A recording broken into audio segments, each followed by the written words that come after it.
सबका साथ सबका विकास। जी हाँ दोस्तों, सबका साथ सबका विकास और सबका विश्वास नागेंद्र भैया को कंगही छाप पर बटन दबाकर भारी से भारी मतों से विजयी बनाएं और नारायणपुर पंचायत का नाम रोशन करें। नागेंद्र भैया जिंदाबाद जिंदाबाद जिंदाबाद। नारायणपुर पंचायत की जनता जिंदाबाद। जिंदाबाद जिंदाबाद। भाग संख्या 4 की जनता जिंदाबाद। जिंदाबाद जिंदाबाद। आपका मोहर कहाँ लगेगा? कहाँ रहेगा?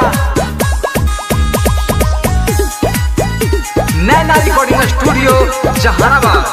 Mix by Lokesh Nirala.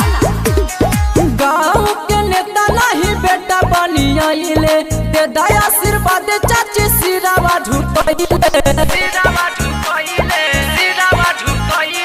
गाँव के नेता नहीं बेटा बनी आइले, दे दया आशीर्वाद चाची सिरावा झुकइले।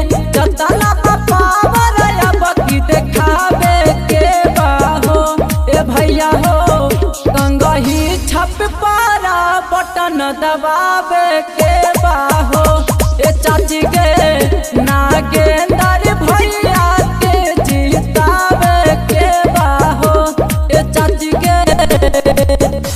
नागेंद्र भैया जिंदाबाद। जिंदाबाद जिंदाबाद। नागेंद्र भैया जिंदाबाद। जिंदाबाद जिंदाबाद। भाग संख्या 4 के जनता जिंदाबाद। जिंदाबाद जिंदाबाद। नारायणपुर पंचायत के जनता जिंदाबाद। जिंदाबाद जिंदाबाद। गाँवे गाँवे करथिन विकास चाचा तू कर विश्वास, सबका के देती ना दुख सुख में नागेंद्र भैया साथ।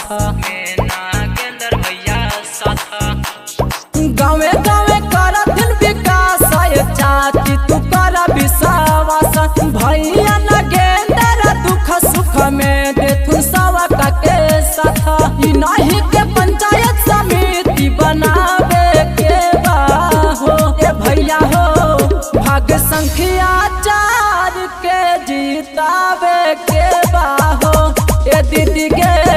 ई नहीं के समिति बनावे के बाहो। नागेंद्र भैया जिंदाबाद। जिंदाबाद जिंदाबाद। नारायणपुर पंचायत की जनता जिंदाबाद। जिंदाबाद जिंदाबाद। भाग संख्या 4 की जनता जिंदाबाद। जिंदाबाद जिंदाबाद। आपका मोहर कहाँ लगेगा?